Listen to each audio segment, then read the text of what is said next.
know.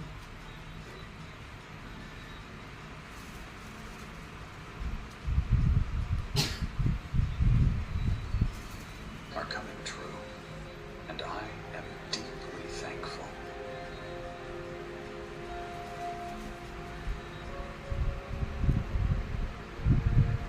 I am a magnet for wealth, success, and happiness.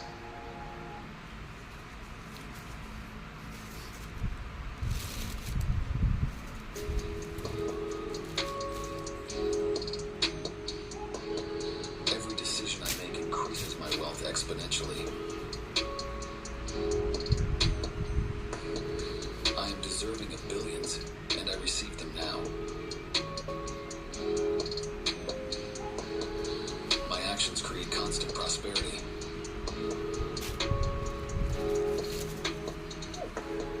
I attract billion-dollar ideas daily.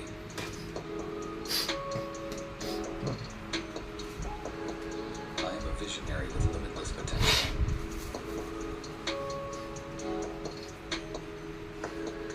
Billions flow to me from multiple sources.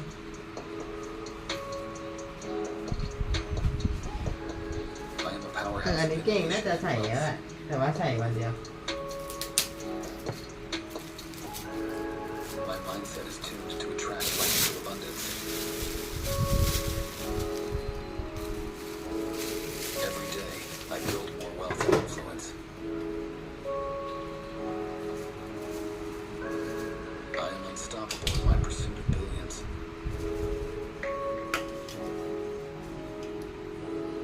I embody success and prosperity.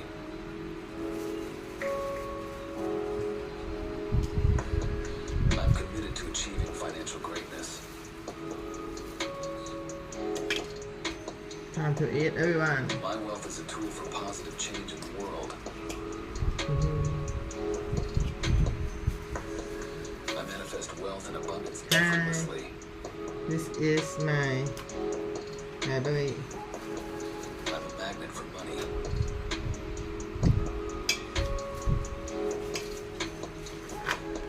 I am worthy of billions.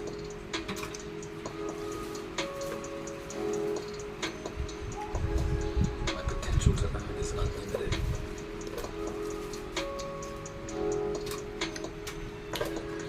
I use my wealth to create impactful, positive change.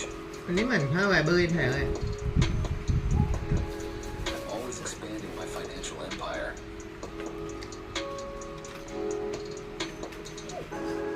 I'm financially indestructible. what is that library Generation is my natural state. this is library I right create wealth and success out of every opportunity. I am a beacon of success and prosperity.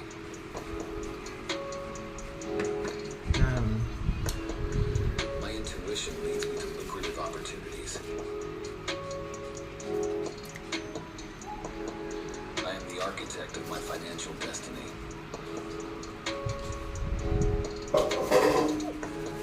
I radiate billionaire energy.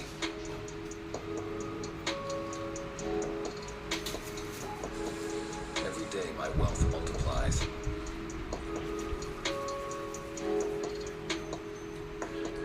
I'm equipped with all I need to become a billionaire.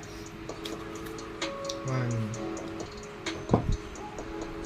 My actions consistently drive me towards greater wealth. 4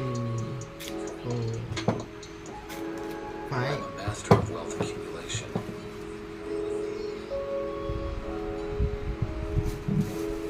My mind is tuned for success and prosperity.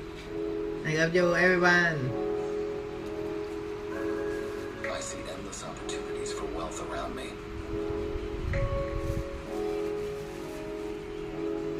Financial freedom is my birthright.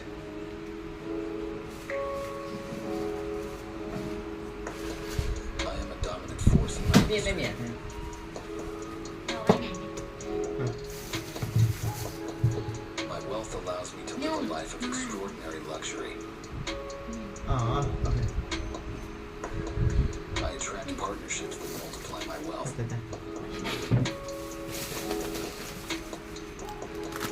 Every dollar I spend returns to me tenfold.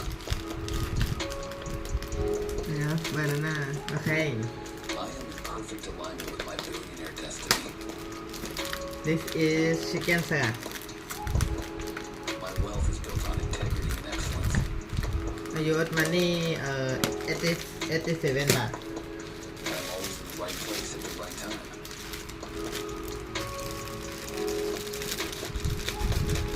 I leverage my assets to build lasting wealth. I am unstoppable.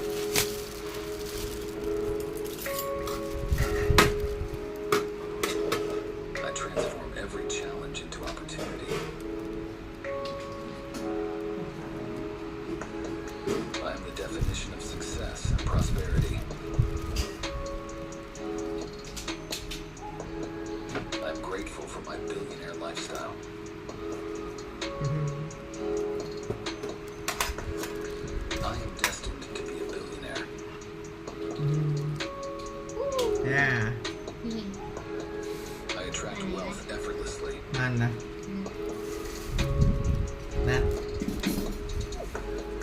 Every decision I make increases my wealth exponentially. จ้า I am deserving of billions, and I receive them now. My actions create constant prosperity.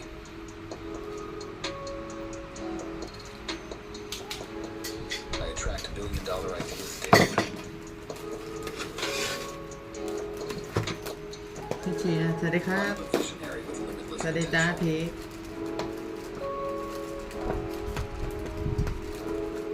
Billions flow to me from multiple sources. เห็นคิดว่าสะกดจิตตัวเองไปแล้ว I am a powerhouse of innovation and wealth. เอาถุงมาแยก อ๋อครับ เสร็จแล้ว My ไป mindset is tuned to attract financial abundance. ช่วงนี้หนู ใช่ โอ Every เค day, I build more wealth. ตามสบายครับ คนเรามีเวลา 24 ชั่วโมงเท่ากัน Unstoppable in my เราเลือกได้ว่าเราจะใช้เวลาเราทำอะไร ทำในสิ่งที่มีประโยชน์กับชีวิตของตัวเอง success and prosperity. พัฒนาตัวเองเยอะ I'm อ่านหนัง committed สือ to ออกกำลังกาย financial greatness. ๆ read book exercise My wealth is a tool for positive change in the world. I manifest wealth and abundance effortlessly.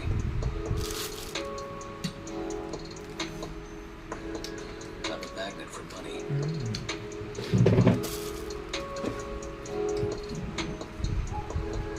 I am worthy of billions.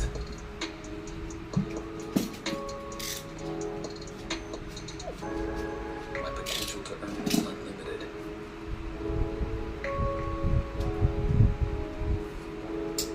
I use my wealth to create impactful, positive change. I'm always expanding my financial empire. เชฟเป็นคนที่จะไม่มี3สิ่งนี้คือบ่นกล่าวอ้างโทษ คือคนเรามีเวลาเท่ากัน 24 ชั่วโมง มันอยู่ที่ว่าเราจะทำอะไรกับเวลานั้นเชียไอ้คำว่าไม่มีเงินไม่มีเวลา Wealth อะไรพวกเนี้ย is my natural state. ตาลอยู่กับเชียร์มา3 ปี 4 ปี ไม่เคยได้ยินเชียร์พูด เชียร์บอกว่าเวลาเรามี 24 ชั่วโมงแล้วแต่ว่าเราจะทำอะไร Every opportunity. แล้วแต่ว่าเราจะให้ความสำคัญกับอะไร ใช่ I'm a beacon of success and เงิน prosperity. ก็เหมือนกัน คนทั่วไปชอบบอกว่าไม่มีเงินเรา เงินน่ะมันมีอยู่แล้วเราแค่ My แค่ intention รู้วิธีหามันมาหรือดึงดูดมันเข้ามาในชีวิต ถ้ายังไม่มีเราก็ออกไปหา ถ้าเรามีแล้วเราก็เอาไปลงทุนดึงดูดมันเข้ามา นี่แหละเราต้องใช้ความคิดส่วน I radiate ส่วนคนทั่วไปก็จะบอกว่าไม่มีเวลาประมาณนี้จริงๆ คนเรามีเวลาเท่ากัน 24 ชั่วโมงเจ้าคนรวยคนจนอ่ะ เวลาเท่ากันหมด my wealth มันเป็น multiplies. สิ่งที่มีเหมือนกันอ่ะ ไม่ว่าคุณจะจนหรือรวยคุณจะมีความสุขหรือไม่มีคุณจะทุกข์คุณจะเศร้า I need to become a billionaire. เราเอาเวลาให้กับสิ่งที่มันมีคุณค่ากับชีวิตอ่ะ ในวันหนึ่งอ่ะ 24 ชั่วโมงก็ตื่นขึ้นมาแบ่งเลย เฮ้ย Drive me towards วันนี้เราจะใช้เวลาทำอะไร จะ ทำชั่วโมงนี้ให้เกิดประโยชน์มากแค่ไหนใช่ I'm แล้ว a แต่เรา master of wealth เรา accumulation. ต้องเป็นคนควบคุมชีวิตของตัวเอง อย่างเชียร์เนี่ยกินข้าวใช่ไหมไลฟ์สดไปด้วยเพื่อบันทึกความทรงจำแล้วก็สะกดจิตตัวเองแล้วก็เรียนรู้ไปด้วยอันนี้คือสิ่งที่เชียร์อยากแบ่งปัน I see endless opportunities for wealth around me.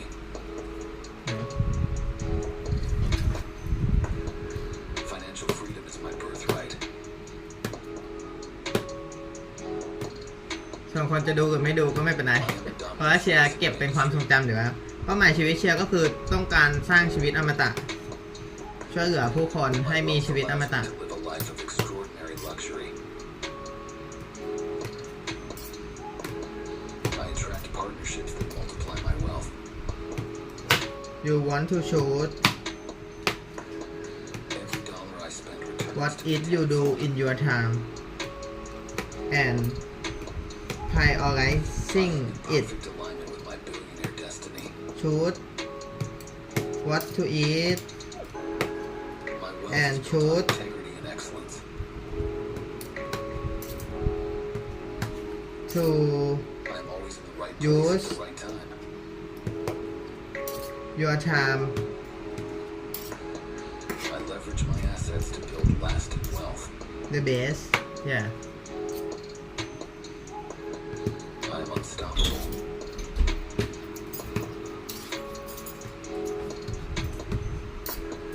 I transform every challenge into opportunity. ต่อไปนี้ถ้าพีคมาดูเชียร์ไม่ต้องบอกคำว่าไม่ว่างนะเชียร์เข้าใจคือคนเรามี24ชั่วโมงเท่ากันไม่ต้องมาดูเชียร์หรอกเชียร์บอกเลยไม่ต้องมาดูเชียร์คือไปดูการ์ตูนดูหนังอะไรก็ได้ แต่ถ้าเข้ามาดูเชียร์ก็คือมาดูเชียร์แต่ไม่ต้องบอกว่าไม่ว่าง เพราะคำนั้นมันคือ I am destined คือเชียร์ไม่อยากได้ยินอ่ะมันเป็นข้ออ้างไอ้คำว่าไม่มีเวลาไม่มีเงินอ่ะถ้าเชียร์ได้ยินคำนี้จากใครที่อยู่ในรอบตัวเชียร์เดินหนีนะไม่คุยด้วยนะปกติอ่ะ เปิดฮะ ตอนนี้เห็นว่าเป็นผู้ติดตามเชียร์ใน YouTube เชียร์ก็เลยบอก make increases my wealth exponentially. คือคุณเลือกได้คุณจะใช้เวลาทำอะไรในชีวิตอ่ะเลือกไปเลย Serving of billions. ไม่ต้องมาดูเชียร์ก็ได้ไปดูการ์ตูนดูหนังฟังเพลงดู TikTok ดู Facebook ดูไลฟ์สดคนอื่นตามสบาย My actions create constant prosperity. นอนเหมือนพี่ก็ได้ นอนก็ได้ พี่ก็นอน ถ้ามาหาเชียร์นี่คือทักทายอย่างงี้ปกติ Billion-dollar ideas daily. แต่ไม่ต้องพูดคำนั้นนั่นแหละดีมาก นอน I am a visionary with limitless potential. อยู่กับเชียร์จะรู้จักเชียร์ว่าเชียร์เป็นคนตรงๆ ถ้าไหนเชียร์ไม่ชอบเชียร์ก็พูด Sources. ไหนชอบเชียร์ก็บอก เชียร์ทำทุกอย่างเป็นสาธารณะเปิดเผยอยู่แล้ว I am a powerhouse of innovation and wealth. ออกกำลังกายกินข้าวทำไมเราทำแบบนี้ เพราะว่าเราต้องการเก็บความทรงจำ My mindset is ตัวอย่างการที่คนดูเห็นเราคนจะได้รู้ไงว่าเฮ้ยสิ่งที่เราทำเรากินยังไงออกกำลังกายยังไงเราถึงมีผลลัพธ์ชีวิตแบบนี้ wealth and influence.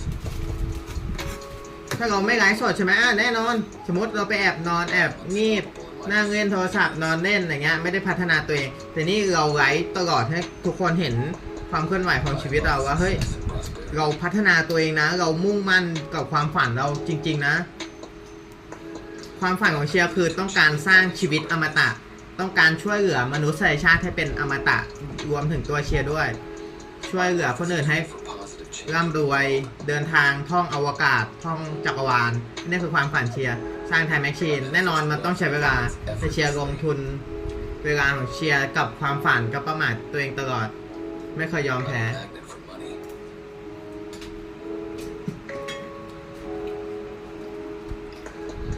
I am worthy of billions. เพราะว่าถ้าพีคมาดูเชียร์แล้วพีคพูดคำนี้บ่อยๆเชียร์ก็ไม่ชอบจริงๆ อันนี้เชียร์ก็เลยพูดตรงๆ ก็เห็นพูดบ่อยแล้วแต่เชียร์ก็เฉยๆแต่อันนี้พูดหลายรอบแล้วก็เลยต้องพูดซะหน่อย I use my wealth to create impactful positive change. เอาจริงๆนะสมมติใครมาด่าใครมาว่าเนี่ยเราบล็อกไปหมดเลย เพราะว่าเราจะกันพวกคำลบๆออกจากชีวิตคนลบๆคนไหนที่เข้ามาในชีวิตเชียร์ที่ไม่ได้ทำให้เกิดประโยชน์ต่อชีวิตนี่เชียร์บล็อกไม่ยุ่งไม่คบเลยนะเชียร์จะเสพแต่สิ่งดีๆเนี่ยอย่างเช่นเนี่ยโปรแกรมจิตใต้สำนึก Wealth generation is my natural Wealth generation is my general state. state หมายถึงว่าความมั่งคั่งคือ I create wealth and success out of every คือ opportunity. นิสัยปกติของฉันสร้างความสำเร็จและดึงดูดโอกาสเข้ามาเนี่ยเชียร์โปรแกรมอย่างนี้ Beacon of success and I beacon of success ฉันคือฉันมีสัญญาณแจ้งเตือนแห่งความสำเร็จอย่างเงี้ยMy intuition leads me to lucrative opportunities. สัญชาตญาณของฉันนำฉันไปสู่ความมั่งคั่งร่ำรวยเนี่ยคือสิ่งที่เชียร์พูดเสียงที่เชียร์พูดกับตัวเองใช่ความเชื่อ belief I radiate millionaire energy. เฮ้ยจะหมดแล้วนี่ Every day, my wealth multiplies.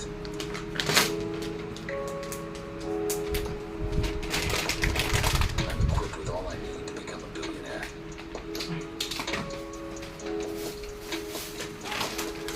My actions consistently drive me towards greater wealth.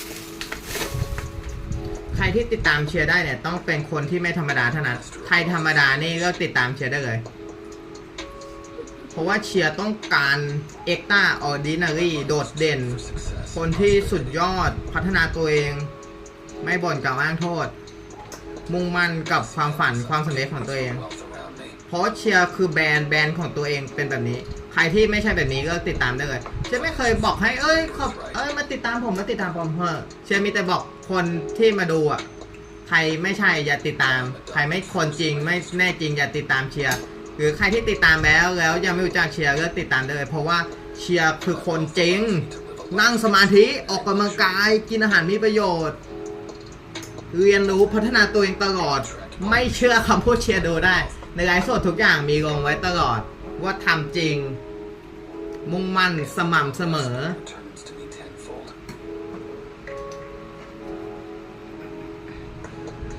I am in perfect alignment with my Wow. billionaire destiny.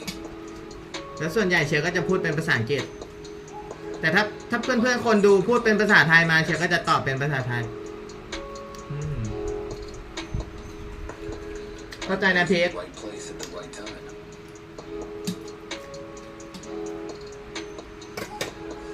I leverage my assets to build lasting wealth. I am unstoppable.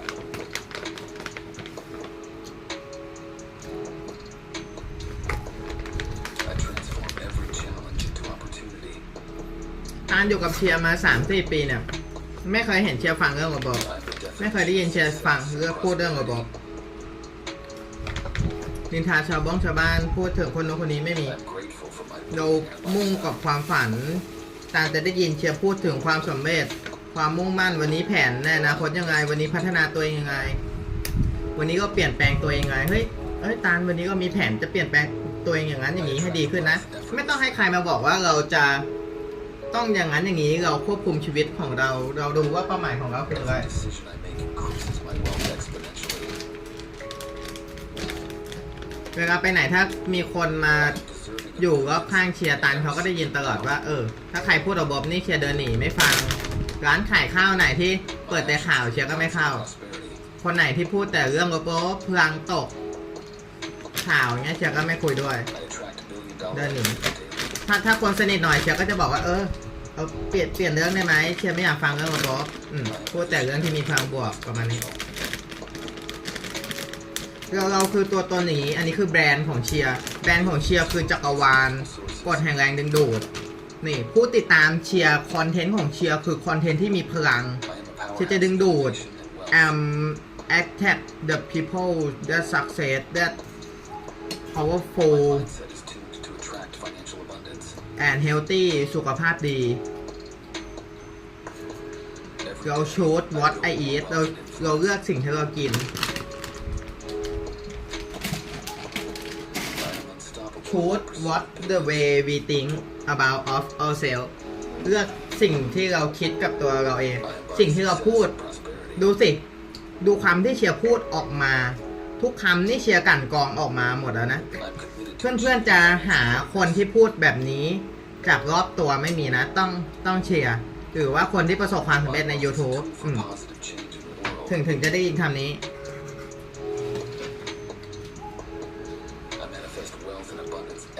โอเคเชียร์เตรียมกินแล้ว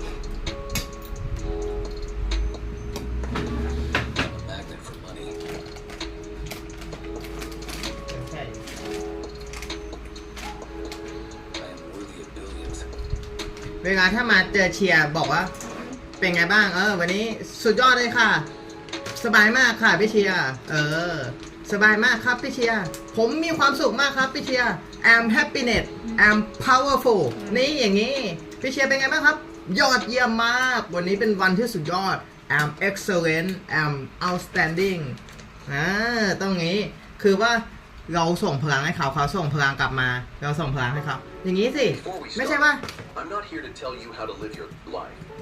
ถามว่าเฮ้ยวันนี้เป็นไงไม่ไหวเลยวันนี้หมดแรงป่วยโอ้ยตึกถล่มพม่าข่าวอุบัติเหตุรถนู้นรถนี้ชนกันอย่าให้เราเห็นป่วยนะ โกงฉันคนนี้โกงฉันคนนั้นมานินทาคนนั้นมาด่าอันนี้คือพลังลบว้ายไม่ใช่เว้ยมันไม่ใช่แล้วว้ายืดตัวเองฟิสิกอลควบคุมภาวะพิกส กิน เต เถอะมาอย่างเงี้ยเป็นแบบนี้เนี่ย ที่รักเชียร์พูดกับคนดูอยู่แป๊บหนึ่งคือว่าเราต้องโฟกัสภาษาที่เราพูดคิดแต่สิ่งดีๆมีท่าทางมีพลังท่าทางมีพลังแล้วเราก็พูดกับคนดูโฟกัสสิ่งที่เราต้องการในชีวิตเฮ้ยความสำเร็จเว้ยเราวันนี้เราอยากได้เงินเท่าไหร่อาทิตย์นี้เราตั้งเป้าหมายกับตัวเองยังไงวันนี้เราจะออกกำลังกายไหมเราออกกำลังกายเดือนนี้เราจะออกกำลังกายกี่ครั้งสัปดาห์นี้เราออกกำลังกายแล้วหรือยังถามคำถามกับตัวเองแบบนี้เฮ้ยวันนี้เราอ่านหนังสือยังวันนี้เราออกกำลังกายยังอาทิตย์นี้เราอ่านหนังสือได้กี่เล่มเดือนนี้เราอ่านหนังสือได้กี่เล่มเราเดือนนี้เราจะไปเที่ยวไหนเราจะหาเงินได้เท่าไหร่เราแบ่งเงินเก็บไว้ไหมเป้าหมายในปีนี้เราคืออะไรอีก10 ปีข้างหน้าคืออะไร5 ปีต่อจากนี้คืออะไรความสัมพันธ์ใช่เนี่ยแหละคือสิ่งที่ต้องถามคำถามกับตัวเองแล้วก็ภาวะการมีพลังภาษาที่ใช้การโฟกัสคำพูดที่เราพูดกับตัวเองเฮ้ยฉันสุดยอดเว้ยวันนี้เป็นวันที่สุดยอดเยี่ยมฉันสุขภาพดี I am healthy I am powerful I am attracting the people success in my life ฉันดึงดูดคนที่ประสบความสำเร็จเข้ามาในชีวิตนี่แบบนี้ใครที่ไม่ใช่เลือกติดตามเชียร์ใครที่ใช่ติดตามเพราะถ้าคุณไม่ใช่ตัวจริงคุณดูเชียร์ไม่ได้หรอกจริงไหม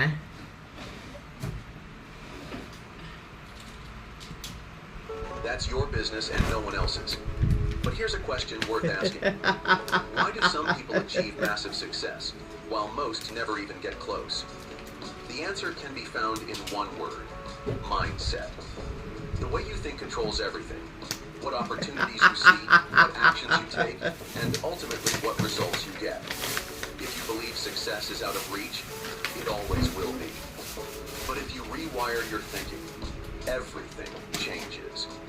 In this video, we're breaking down 16 essential mindsets that separate the ultra-successful from everyone else. These are the mental frameworks that shape your reality. So if you're ready to upgrade your thinking, break old patterns, and start seeing real results, keep watching. ช่วงที่เชียร์กำลัง Because once your mindset shifts, เวลาที่เชียร์ success ทำให้เชีย becomes ร์ไม่ได้คุย inevitable. กับพี่รักเชียร์กำลังคุยกับคนดู Why not you? Most people walk through life subconsciously disqualifying themselves from success. They look at millionaires, high achievers, and เชี industry ยร์อย่า leaders ทำ and เละแล้ว think กัน that could never be me. ใช่เหรอเชียร์ก็ใส่ช่อมจิ้ม ก็นั่นแหละชอบเชียร์มันไปตักอันนี้ไง Separating you from ก็ไม่ masses. ใช่เอาซ่อมแค่อันเดียวจิ้มอันใดหนึ่งเนี่ยสมมติจะกินอันนี้ Success You're making isn't your own. intelligence, luck, or ใช่ครั talent. บ It's belief. The belief that you are just as capable, just as worthy, and just as equipped to มันนิ่มเปล่ามันสุกเปล่า ได้อยู่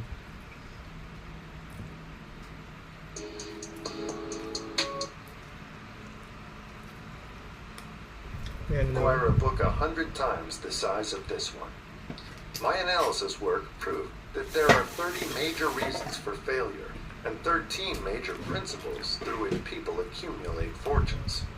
In this chapter, a description of the 30 major causes of failure will be given.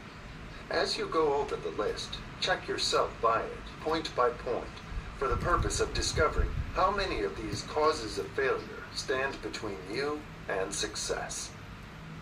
1. Unfavorable hereditary background. There is but little.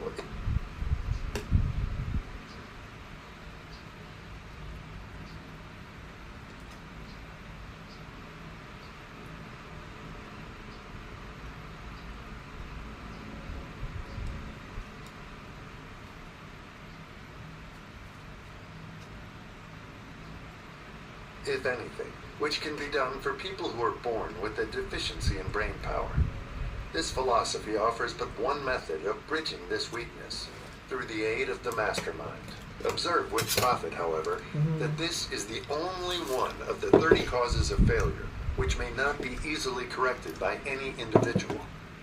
2. Lack of a well-defined purpose in life. There is no hope of success for the person who does not have a central purpose or definite goal at which to aim. 98 out of every 100 of those whom I have analyzed had no such aim. Perhaps this was the major cause of their failure. 3. Lack of ambition. Central is but little. That there are 30 major reasons for failure and 13 major principles through which people accumulate fortunes. In this chapter, a description of the 30 major causes of failure will be given. As you go over the list, check yourself by it, point by point, for the purpose of discovering how many of these causes of failure stand between you and success. 1. Unfavorable hereditary background. There is but little.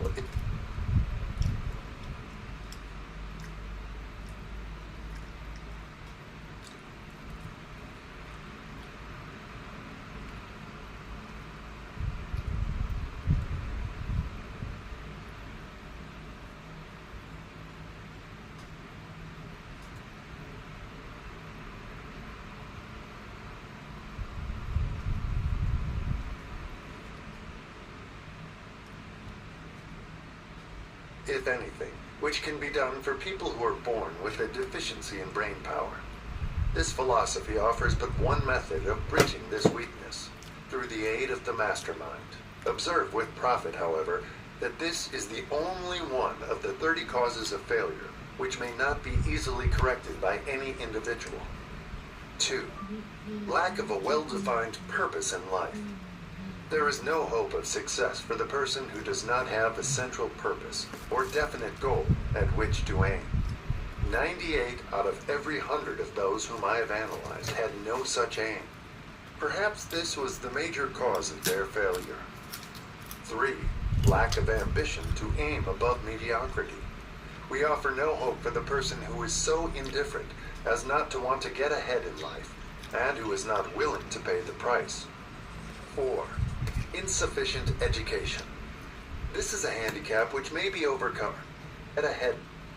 We are 3. 38 out of every purpose, or there is no 2. Lack of a well-defined purpose in life. There is no hope of success for the person who does not have a central purpose or definite goal at which to aim. 98 out of every 100 of those whom I have analyzed had no such aim. Perhaps this was the major cause of their failure. 3. Lack of ambition to aim above mediocrity. We offer no hope for the person who is so indifferent as not to want to get ahead in life, and who is not willing to pay the price. 4. Insufficient education. This is a handicap which may be overcome with comparative ease. Experience has proven that the best educated people are often those who are known as self-made or self-educated. It takes more than a college degree to make one a person of education. Any person who is educated is one who has learned to get whatever he wants in life without violating the rights of others. Education consists not so much of knowledge, but of knowledge effectively and persistently applied. Men are paid not merely for what they know, but more particularly for what they do with that which they know. 5. Lack of self-discipline. Discipline comes through self-control. This means that one must control all negative qualities. Before you can control conditions, you must first control yourself. Self-mastery is the hardest job you will ever tackle. If you do not conquer self, you will be conquered by self. You may see at one and the same time both your best friend and your greatest enemy by stepping in front of a mirror. 6. Ill health. No person may enjoy outstanding success without good health. Many of the causes of ill health are subject to mastery and control. These, in the main, are A. Overeating of foods not conducive to health. B. Wrong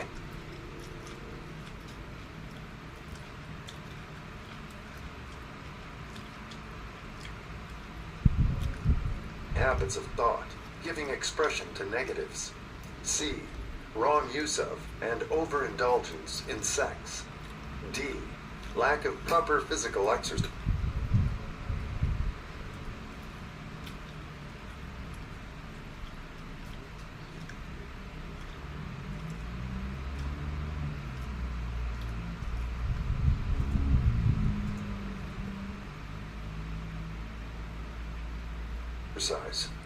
E. An inadequate supply of fresh air due to improper breathing. 7. Unfavorable environmental influences during childhood. As the twig is bent, so shall the tree grow. Most people who have criminal tendencies acquire them as the result of bad environment and improper associates during childhood. 8. Procrastination. This is one of the most common causes of failure.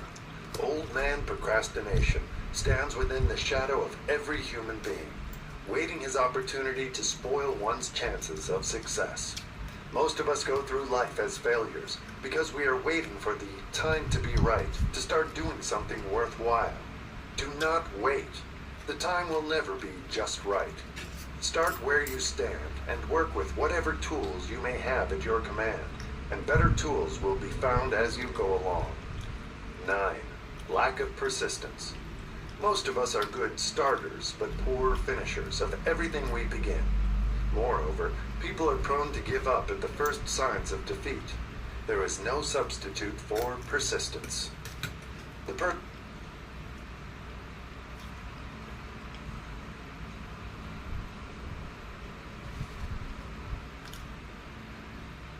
person who makes persistence his watchword discovers that old man failure finally becomes tired and makes his departure.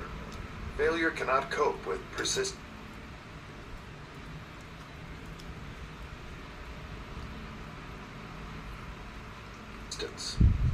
10.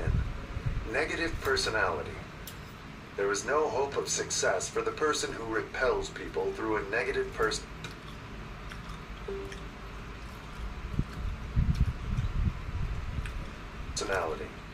Success comes through the application of power, and power is attained through the cooperative efforts of other people. A negative personality will not induce cooperation. 11.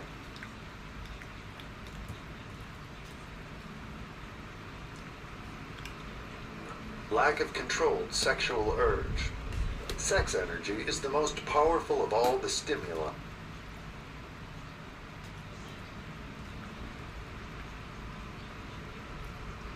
which move people into action. Because it is the most powerful of the emotions, it must be controlled through transmutation and converted into other channels. 12. Uncontrolled desire for something for nothing. The gambling instinct drives millions of people to failure. Evidence of this may be found in a study of the Wall Street crash of '29, during which millions of people tried to make money by gambling on stock margins. 13. Lack of a well-defined power of decision.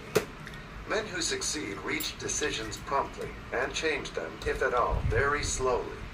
Men who fail reach decisions, if at all, very slowly, and change them frequently and quickly. Indecision and procrastination are twin brothers. Where one is found, the other may usually be found also. Kill off this pair before they completely hog-tie you to the treadmill of failure. 14. One or more of the 6 basic fears. These fears have been analyzed for you in a later chapter. They must be mastered before you can market your services effectively. 15. Wrong selection of a mate in marriage. This is a most common cause of failure. The relationship of marriage brings people intimately into contact. Unless this relationship is harmonious,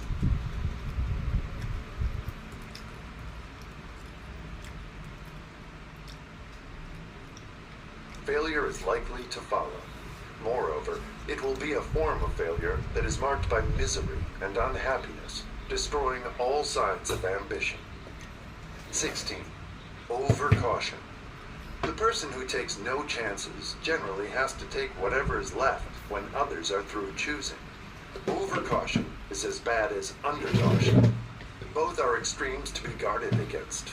Life itself is filled with the element of chance. 17. Wrong selection of associates in business. This is one of the most common causes of failure in business. In marketing personal services, one should use great care to select an employer who will be an inspiration and who is himself intelligent and successful. We emulate those with whom we associate most closely.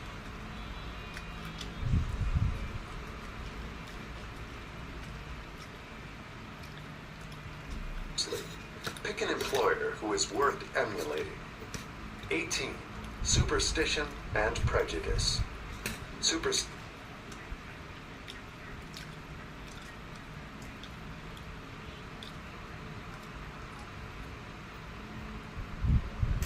is a form of fear.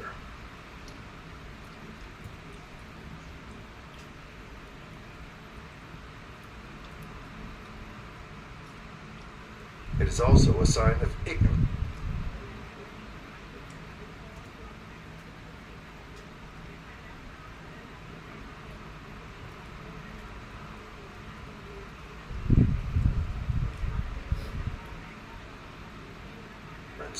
Men who succeed keep open minds and are afraid of nothing.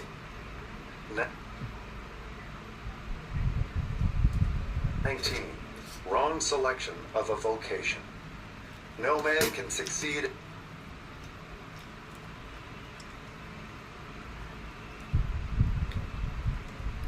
in a line of endeavor which he does not like.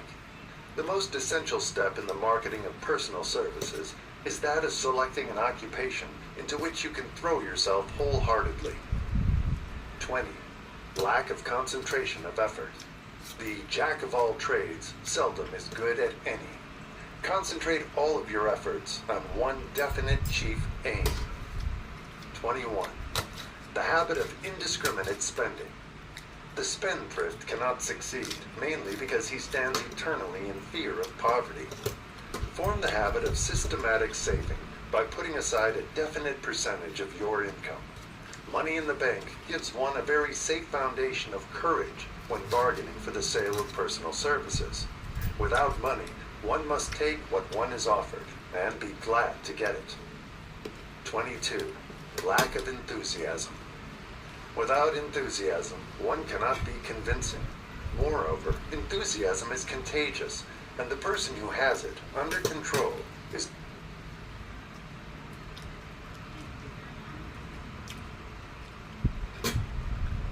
generally welcome in any group of people.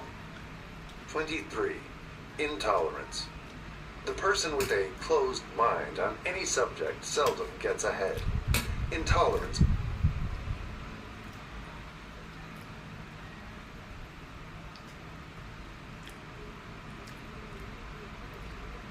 means that one has stopped acquiring knowledge.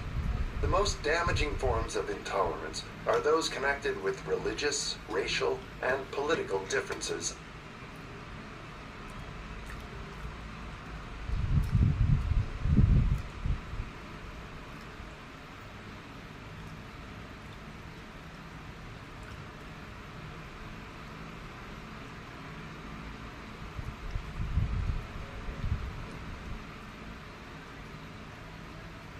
Of opinion. 24. Intemperance. The most damaging forms of intemperance are connected with eating, strong drink, and sexual activities. Overindulgence in any of these is fatal to success. 25.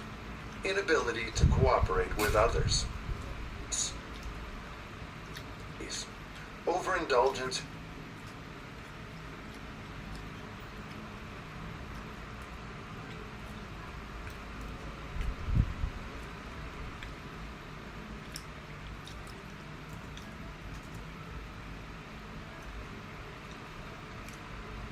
in any of these is fatal to success. 25.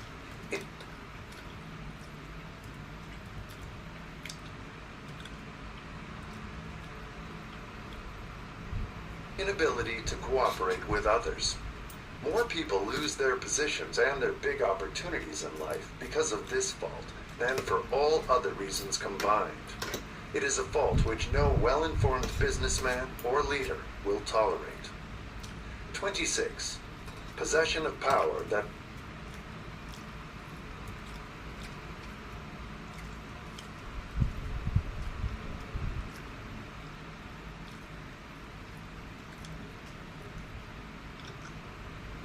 was not acquired through self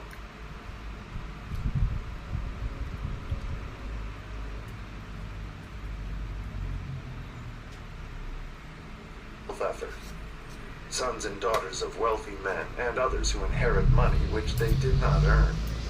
Power in the hands of one who did not acquire it gradually is often fatal to success. Quick riches are more dangerous than poverty. 27. Intentional dishonesty.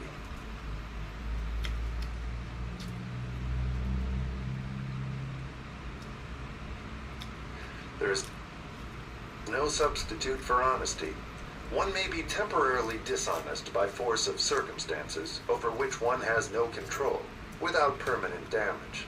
But there is no hope for the person who is dishonest by choice. Sooner or later, his deeds will catch up with him, and he will pay by loss of reputation, and perhaps even loss of liberty. 28. Egotism and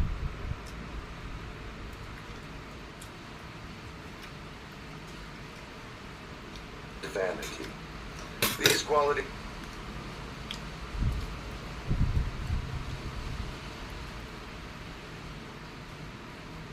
serve as red lights which warn others to keep away.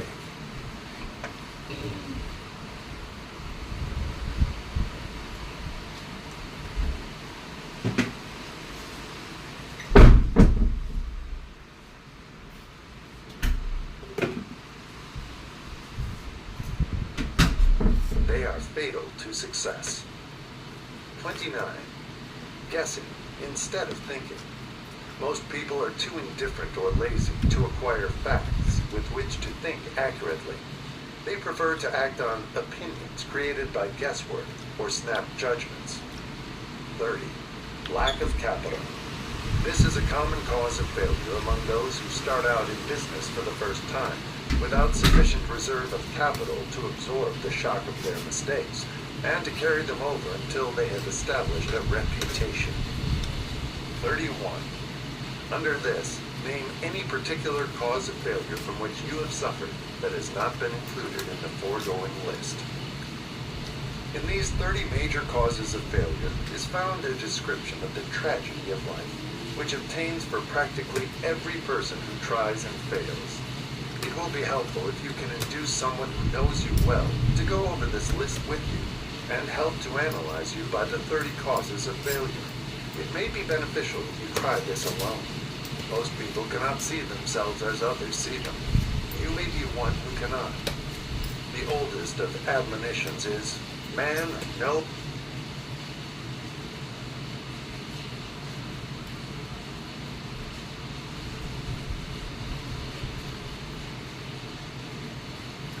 Thyself.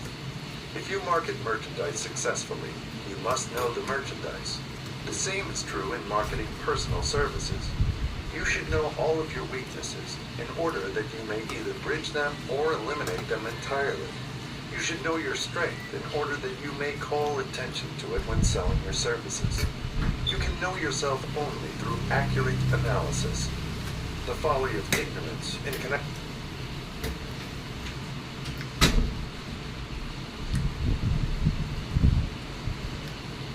connection with self was displayed by a young man who applied to the manager of a well-known business for a position. He made a very good impression until the manager asked him what salary he expected. He replied that he had no fixed sum in mind, lack of a definite aim. The manager then said, "We will pay you all you are worth after we try you out for a week." "I will not accept it," the applicant replied, "because I am getting more than that where I am now employed." Before you even start to negotiate for a readjustment of your salary in your present position, or to seek employment elsewhere, be sure that you are worth more than you now receive. It is one thing to want money.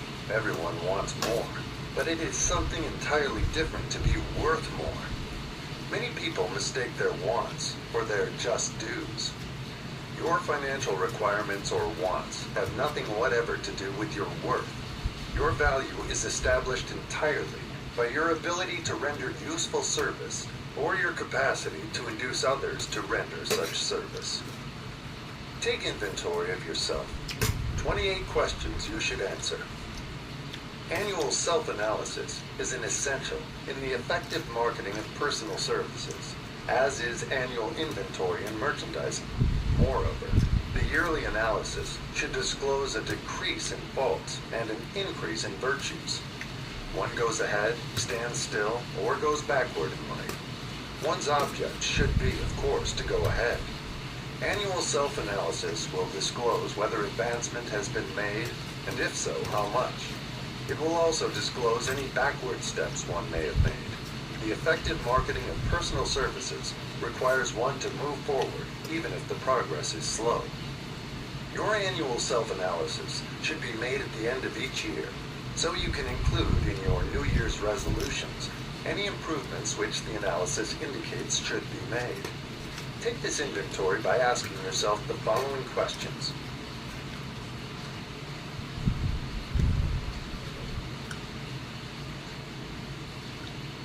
And by checking your answers with the aid of someone who will not permit you to deceive yourself as to their accuracy. Self-analysis questionnaire for personal inventory. 1. Have I attained the goal which I established as my objective for this year? You should work with a definite yearly objective to be attained as a part of your major life objective.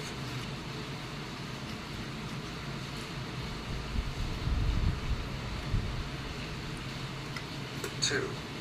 Have I delivered service of the best possible quality of which I was capable, or could I have improved any part of this service? 3. Have I delivered service in the greatest possible quantity of which I was capable? 4. Has the spirit of my conduct been harmonious and cooperative at all times? 5. Have I permitted the habit of procrastination to decrease my efficiency? And if so, to what extent? 6. Have I improved my personality, and if so, in what ways? 7. Have I been persistent in following my plans through to completion? 8. Have I reached decisions promptly and definitely on all occasions? 9. Have I permitted any one or more of the 6 basic fears to decrease my efficiency? 10. Have I been either overcautious or undercautious? 11. Has my relationship with my associates in work been pleasant or unpleasant? If it has been unpleasant, has the fault been partly or wholly mine? 12. Have I dissipated any of my energy through lack of concentration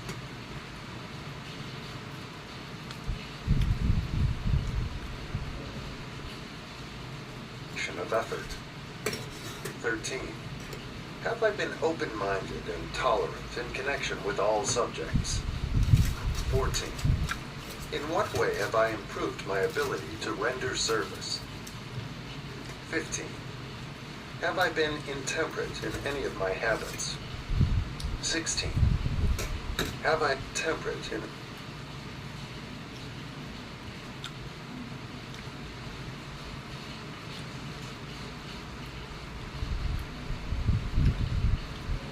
any of my habits? 16. Have I expressed, either openly or secretly, any form of egotism. 17. Has my conduct toward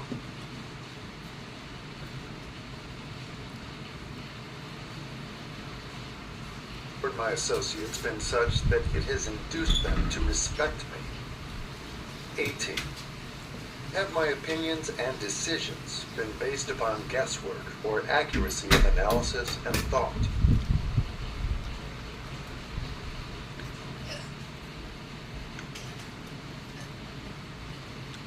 19. Have I followed the habit of budgeting my time, my expenses, and my income? And have I been conservative in these budgets? 20. How much time have I devoted to unprofitable effort, which I might have used to better advantage? 21. How may I rebudget my time and change my habits so I will be more efficient during the coming year? 22. Have I been guilty of any conduct which was not approved by my conscience?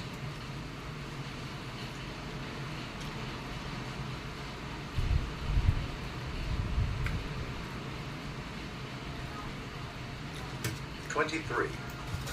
In what ways have I rendered more service and better service than I was paid to render? 24. Have I been unfair to anyone? And if so, in what way? 25. If I had been the purchaser of my own services for the year, would I be satisfied with my purchase? 26. Am I in the right vocation? And if not, why not? 27. Has the purchaser of my services been satisfied with the service I have rendered? And if not, why not? 28. What is my present rating on the fundamental principles of success? Make this rating fairly and frankly, and have it checked by someone who is courageous enough to do it accurately. Having read and assimilated the information conveyed through this chapter, you are now ready to create a practical plan. Information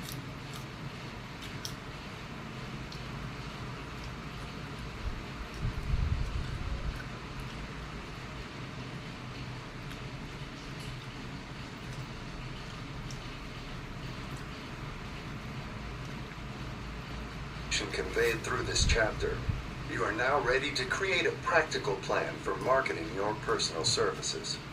In this chapter, will be found an adequate description of every principle essential in planning the sale of personal services. Adequate description of every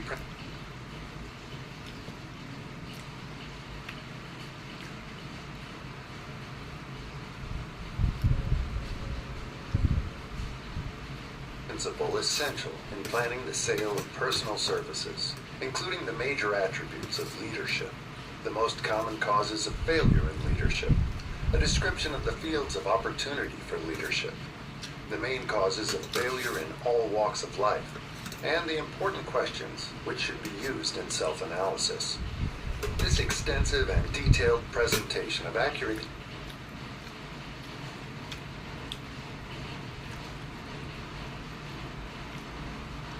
information has been included because it will be needed by all who must begin the accumulation of riches by marketing personal services.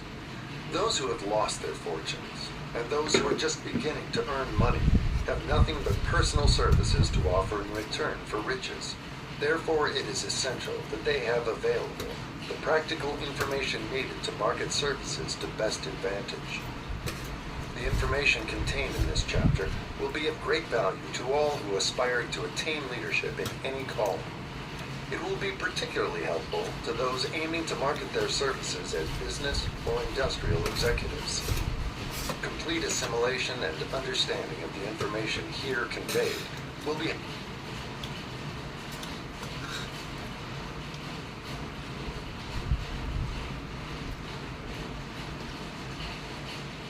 helpful in marketing one's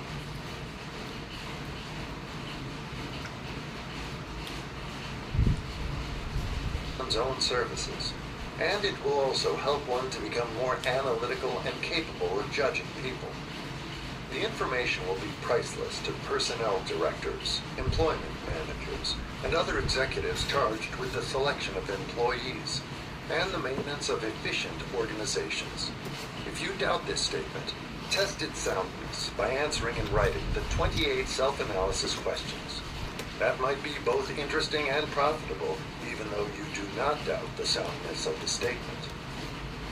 Where and how one may find opportunities to accumulate riches.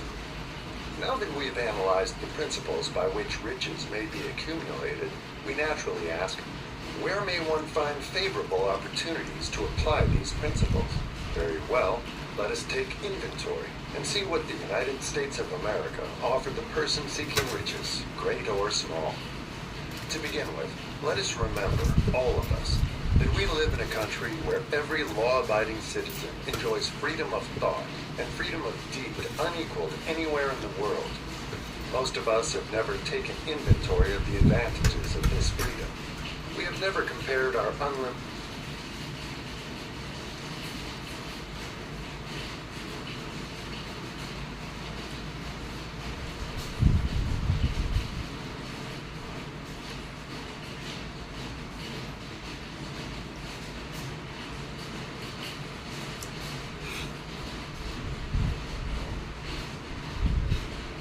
Hello everyone, nice to meet you.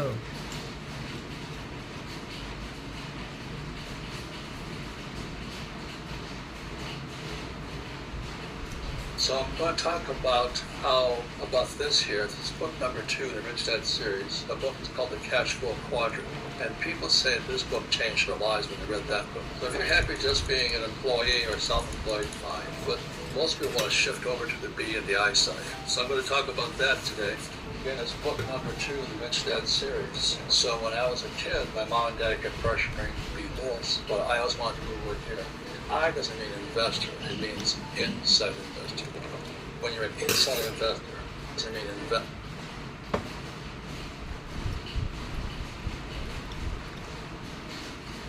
My mom and dad kept pressuring me to be this, but I always wanted to move over here.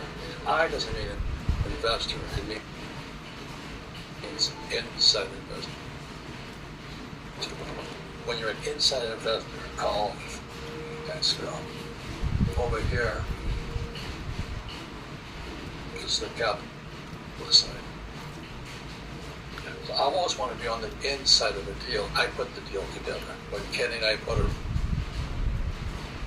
apartment house together, we put the business. Back in 1996, my wife and I created the cash flow board game over here. So people could move from here to here. Now you want to stay on this side, go to school, get your MBA and learn nothing. When I was in my MBA program, I had to crack up. The guy teaching me accounting was a good technical accountant, but he didn't know this stuff. He just knew where to put the numbers. That was about it. But he had no business sense because he was an employee type. So I learned nothing in accounting school, in my MBA program. The question is, what do we have to do here? What's the difference? And this is the difference here. This is book number 3 in the Rich Dad series called Rich Dad's Guide to Investing. So this is Rich Dad's Guide to Investing. This is inside here. And so when I was a kid, this is what my rich dad was teaching me. My poor dad was saying, go to school, be an employee, and my mother wanted to be a doctor. So the difference between E's and S's and B's and I's is the BI triangle, is that the entrepreneur has to be a good leader, put together a team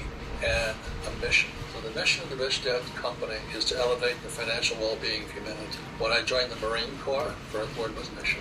I went to military school, was mission. Then the difference between E's and S's and B's and I's is E's and S's are the product. In other words, if you're a doctor, you're the product. You don't need anything else, you know. But when I design a product to become an asset, so I designed the cash flow board game. We had to patent the board game with an attorney. And then we had to figure out how do we get this thing through this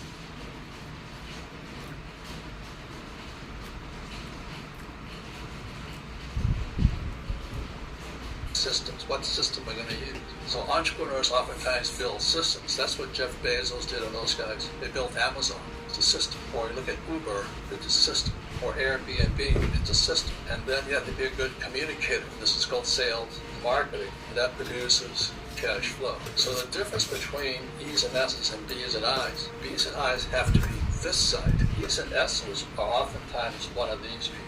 So I hire S attorneys. I hire people who can put me into book systems. My books go throughout the world via Amazon and bookstores all throughout the world. We have thousands of people working for us. I have to be a pretty good communicator. That's why I said when I came out of the Marine Corps, my rich dad said to me, you have to have skills. The average person, the average employee cannot sell. That's the problem. If you cannot sell, there's no money. So that's why when I came out of the Marine Corps, I went to work for Xerox Corporation, not because I liked Xerox machines, but they had a good sales training program. I recommend people go to network marketing businesses. They'll teach you how to sell. What you learn in network marketing is how to handle rejection and the courage to overcome it. So this is crucial to this. So when I meet poor people, generally employees, high-paid employees, they can't do this here. They cannot sell, cannot raise capital, and they're poor, and that affects this here. So once again, this makes an asset here. What's the mission? My board game was to elevate the financial well-being of humanity. I'm the entrepreneur. I have a team. We build the product. I have attorneys pumped through systems throughout the world. It has to be able to communicate and sell and all this, and that provides cash flow. But once again, the reason most people are poor, they're employees. They cannot sell and they cannot raise capital. So that's why I recommend network marketing, so you learn how to overcome fear, rejection, and all this, and refine your communication skills. This is huge. More important than legal degrees. So for those who want to shift over to the B and the I side, that's what it takes. And that's what the cash flow game was designed to do. Let's get your mind to migrate over here. I don't want to be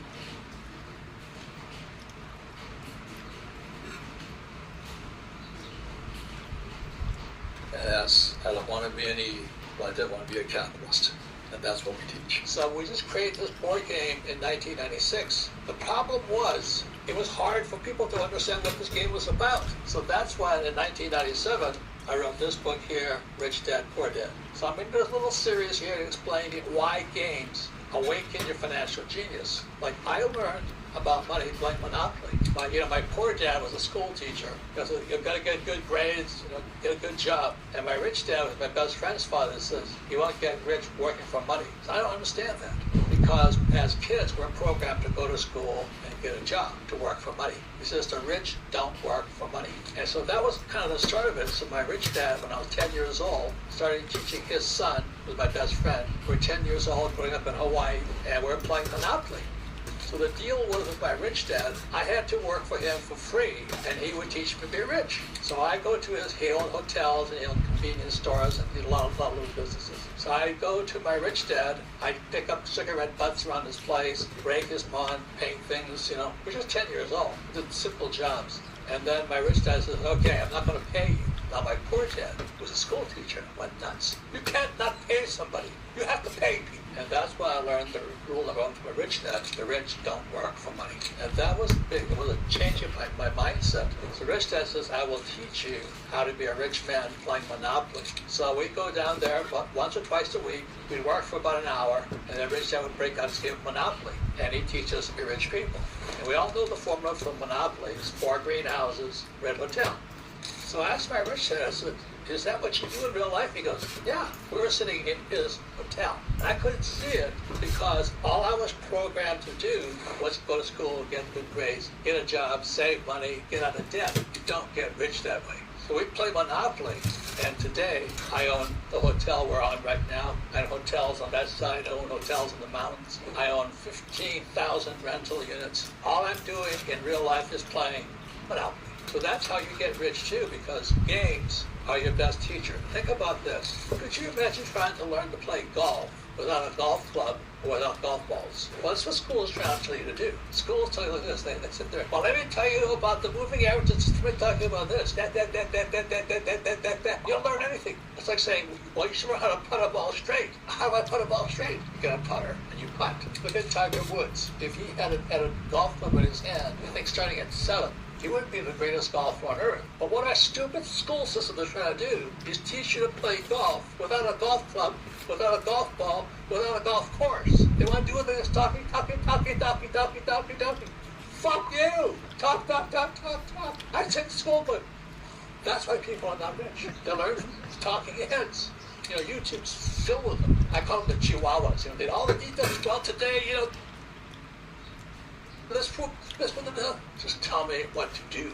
Tell me what to do. But they can't tell you what to do because all they do is talk. So what makes Rich Dad, our organization, different than all organizations? We're the only ones with a game. This is like playing golf in real life. This is like playing the money game in real life. And that's what makes Rich Dad different. This game was designed to have you awaken your financial genius. It's a pretty hard game. It's a lot harder than Monopoly. So once again, this here is the game board for the cash flow board game. If you notice, there's two tracks. There's the fast track on the outside and the rat race in the middle. That's where the rat's in the middle. And most people go to school and become rats. They just run around this little circle all their lives, putting their money into a 401k or stocks or bonds and mutual funds. I don't do any of that stuff. But this here is the real trick of the cash flow board game. This is called a financial statement. This is income statement, balance sheet, statement of cash flow. This is called financial risk. And the thing that makes the cash flow game so powerful is as you're playing this game on this game board, this is your real game board. Now, I wish I could say it was easy, but if you can't add and subtract, because all it's going to take is add and subtraction. You don't need calculus and other stuff they teach you at school.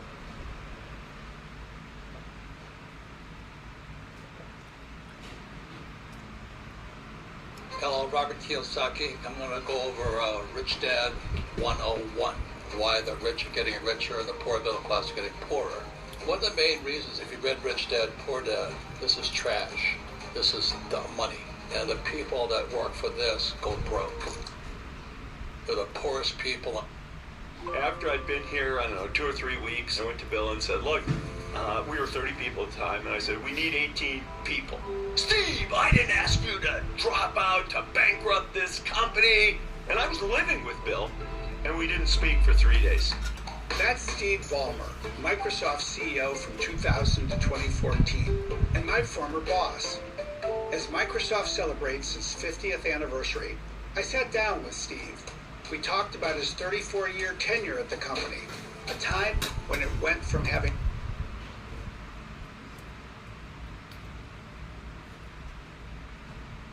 only 30 employees to becoming one of the most valuable companies on the planet. We discuss how growing up as a shy kid still influences how he develops relationships with everyone, from software engineers to the players on the LA Clippers. My conversation with Steve Ballmer, up next on Tools and Weapons. Well, Steve Ballmer, Steve, thank you for coming by. Microsoft's second CEO. We're approaching our 50th anniversary as a company, and I just have to say thank you, and a great opportunity to have a conversation together, so thank you. Thanks, I'm real excited to be here and to just spend some time with you, Brad. So let's start with 1980. You're a business student, MBA student at Stanford. Life brings you up to Microsoft here in Redmond. Tell us about that. Yeah, I was business school at Stanford, it's a 2-year program. I was interviewing for various jobs, trying to decide what to do, and then I get this call from Bill, and Bill says, hey, how you doing? Haven't talked for a while. Hey, we're looking for a business person. Steve says, yeah, too bad you're in school. And I said, yeah, I got another year. And then Bill says, too bad you don't have like a twin. Be great to have you up here. Goodbye. And I thought about it. There was no more obvious flirtation than that. I thought about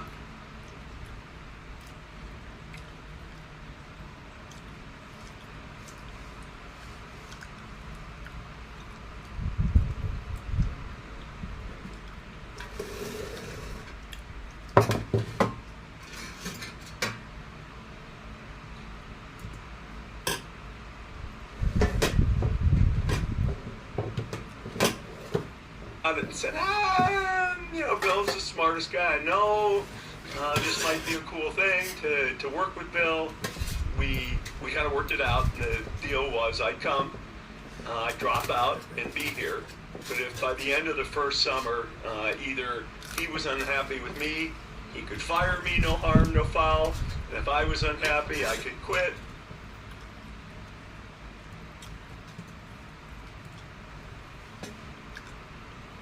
No harm, no foul, at least in terms of our personal relationship. And, 34 years, I was here. And there was still a thought process, I think, that got you to stay here? Bill talks about the work he had to actually invest to make sure that you stayed. And being as young as he was, he didn't rely only on his own devices. I think he turned a little bit to his parents, as I recall. Yeah, Bill and I had an interesting / difficult first month. After I'd been here, I don't know, 2 or 3 weeks, I was talking to all the people in the company, and there was more work than we could honor for our customers. And I went to Bill and said, look, we were 30 people at the time, and I said, we need 18 people. Steve, I didn't ask you to drop out to bankrupt this company. And I was living with Bill, and we didn't speak for 3 days. Oh my gosh. 3 days we didn't speak. But after 3 days, okay, we talk, and Bill says, prove to me you can hire one good person, and then we'll worry about the other 17. But in the process right before that, I decided I'm not dropping out of business school to be the bookkeeper, essentially, for a 30-person company. That didn't fit with me, and so I talked about going back, and we were having this argument about people, and, sort of, I can't remember, it was right before or right after the argument. Bill's dad and I go out for dinner. I still remember there's a place called The Butcher that was here in Bellevue, and Bill's trying to convince me to stay, and Bill's dad is kind of an imposing, serious character, 6'7" or whatever he was, so, a little more imposing. But I think it was that dinner where Bill said, Steve, you don't get it. We're going to put a computer on every desk and in every home. That was the sales pitch as I remember it. And of course that became a company motto for many, many years. And I wound up buying a house a few weeks later and staying. And the rest is history, so to speak. You played such a role in creating that history. And Bill, when I was talking to him, was reminding me, he's reminded everybody through his recent book that he loved to code, he loved math. You two had in common this love of math, but you took that love of math to what I would almost characterize as every aspect of what's needed to run a great business. The marketing, the product development, the sales. How did you develop the breadth of, I'll just say, the range that you ended up pursuing? Look, I was blessed with some skills, numerical skills. And I was extra motivated twice in my life to get good at math. In 2nd grade, my dad got transferred overseas, and we spent 1 month in the international school in Brussels, where I think I dragged you one time. Yeah. And my 2nd grade teacher told my parents, Steve is addled. Because of math, he will have trouble in the 3rd grade. Wow. So I spent the summer between 2nd and 3rd grade studying math because I did not want to be failing in 3rd grade. I spent 3 weeks in 3rd grade because I had studied so hard, and then they put me in 4th grade. But it was all because I felt like I was failing the math. Interesting. I moved back to the U.S. After 8th grade, I got a scholarship to go to this private school. I get to the private school, and I'm a year behind in math. Everybody else has had 1 year of algebra. I haven't. And so I'm feeling very behind again. And I had a nurturing math teacher who,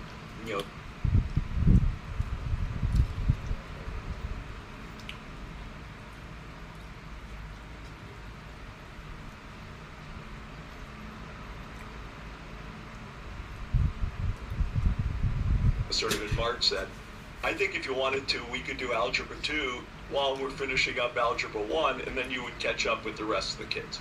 So I was behind again in math. Wow. So math, I had a lot of my motive force, if you will, in math. I'm good at it. I majored for a while until I switched to applied math when I was in college. But math to me is something that describes pictures. It's not just sets of numbers. Not every picture can be described in numbers, but many pictures that are important can be described in numbers, in my opinion. And, it's always about seeing the forest for the trees. People they'd come to meetings, they'd be afraid I wanted to go in some tiny, because I always asked about numbers. Right. And it wasn't until you actually memorized the number But do you see a picture? Yeah, This is the interesting. picture I see. Let me ask you a couple questions to verify whether my picture of the situation is right. And people would think it was about the numbers. No, it was about the pictures what do the pictures really tell us about what customers we're weak with? What's going on? Where's our revenue? Are we weaker in, I don't know, small businesses? Are we suffering in the transportation industry with this particular set of products? Numbers tell stories.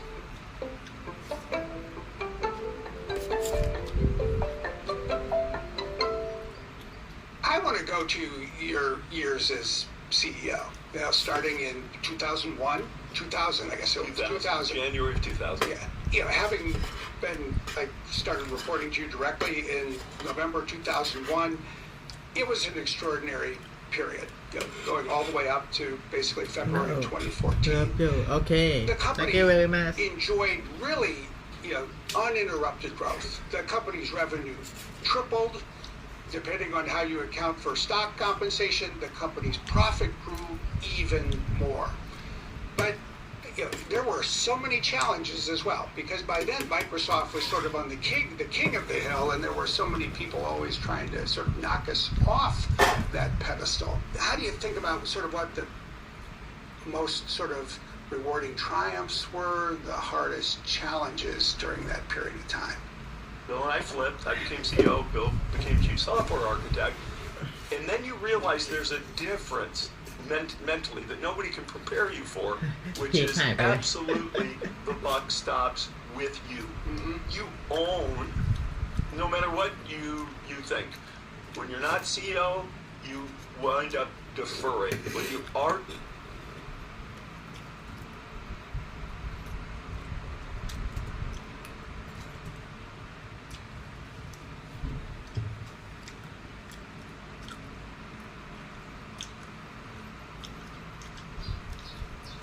CEO, it is your job to listen, but you can't defer. You can agree with somebody else's recommendation, but you're not deferring. You're agreeing, and so that's the difference. But I didn't really feel like I had more skin in the game. I just had a different role as it relates to things. So yeah, was it hard to build our enterprise business? Well, we started that in the late 80s. It didn't really come into fruition, really, where people would say, yeah, they're an enterprise company, till the late 2000s or so, maybe even early 2010s. Of course, now people don't even think of Microsoft as a consumer company. Right. But that's really where we grew up. So a lot of business in general is about innovation, but it's also about competition. And there's all kinds of ways to understand, to build a great product and fail. There's all kinds of ways to copy and fail. And there's all kinds of ways to succeed on the flip side of those things. And really sorting that through, and where are you?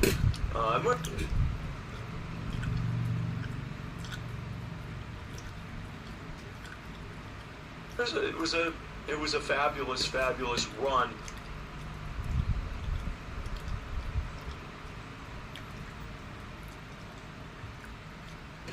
As CEO, but no more fabulous than the run before I was CEO. Just the buck stopped with me in that instance. We had a new kind of competition, new for the company, called free software. And at that time it took the form of something, Linux, and something called Open Office, which I'm sure most employees of Microsoft today probably haven't even heard of, to be fair. I did a piece of math that said, since I left in 2014, I'll bet there's only about, of the total population of Microsoft today, it would be between 5 and 10% of the people here today were here when I was here. And then I think about things, and they are ancient history, but they are important.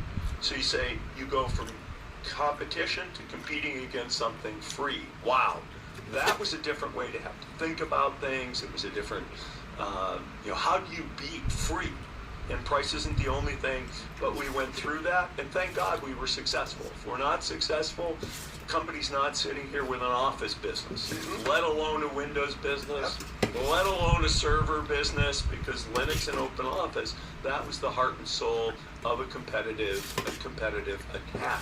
And our ability to be a learning organization, to be able to throw off, people would always say, well, that's not the way Microsoft does things. That's not our business model. We're a platform company. Whatever the rhetoric was, if the company has that too locked and loaded, it helps. But when you're going to do new things, you really do have to be able to think differently. I get a little fired up about things, and I'll tell you, there's not much that gets me more fired up than the chance to start selling, delivering, and letting customers enjoy Windows 7. I do think there's some, I will almost say some life lessons that in my own opinion, speak to anybody, whether they were at Microsoft or whether they've never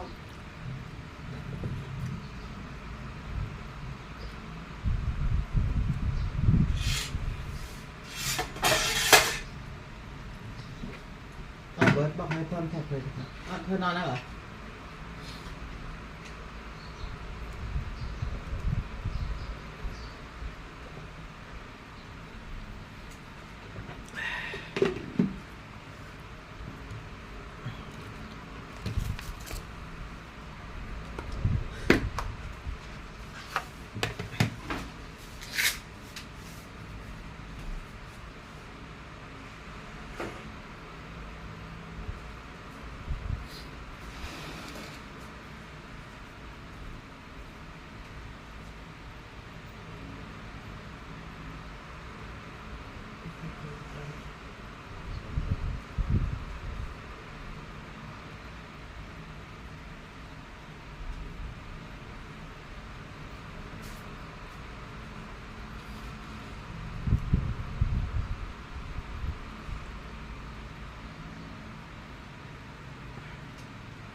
Today my weight is 62.24.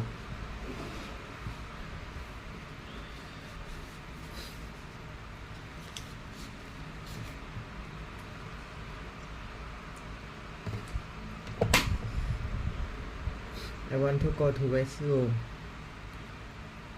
กรุณาอย่าเคลื่อนไหวและทำตัวให้ผ่อนคลายนะคะพร้อมตรวจสอบค่าของแขนให้ตรงกับระดับหัวใจค่ะด้วยวัดความดันโลหิตได้เลยค่ะ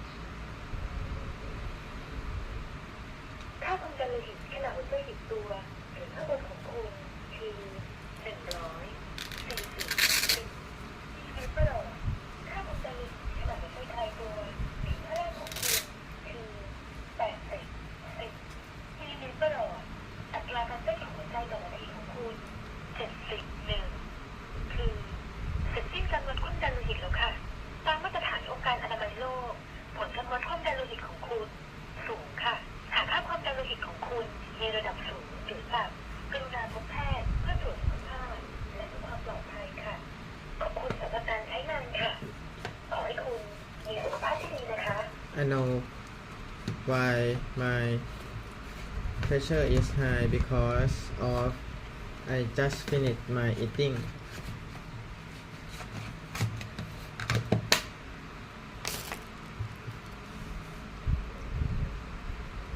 Bye bye.